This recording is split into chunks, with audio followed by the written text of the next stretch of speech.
Hi, India to Canada travel vlog part 3. சென்னையில இருந்து Singapore airlines மூலமா சிங்கப்பூர் வந்தோம். 4.5 hours டிராவல் டைம். அதுக்கப்புறமா 3 hours டிரான்சிட் டைம் முடிஞ்சு சிங்கப்பூர்ல இருந்து வான்கோவருக்கு ஏர் கனடா மூலமா வந்தோம்.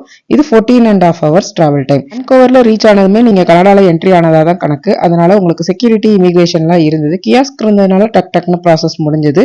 அது முடிஞ்சதுக்கு அப்புறமா பேகேஜ் கிளைம்ல வந்து நம்ம தான் வந்து ட்ரான்ஸ்ஃபர் பண்ணணும் அப்படிங்கிற மாதிரி இன்ஃபர்மேஷன் கொடுத்துருந்தாங்க. நாங்க வெயிட் பண்ணி பார்த்தப்ப பேக் வரல. அப்புறம் கிளைம் செக்ஷன்ல போய் கேட்டப்போ ஆட்டோ டிரான்ஸ்ஃபர் ஆயிடுச்சுன்னு சொல்லிட்டாங்க. ஸோ இங்க வந்து எங்களுக்கு 3 hours வந்து வான்கோவர்ல டிரான்சிட் டைம் இருந்தது. அடுத்த ஃபிளைட் வந்து வான்கோவர்ல இருந்து கால்கரிக்கு திரும்பவும் ஏர் கனடா மூலமா.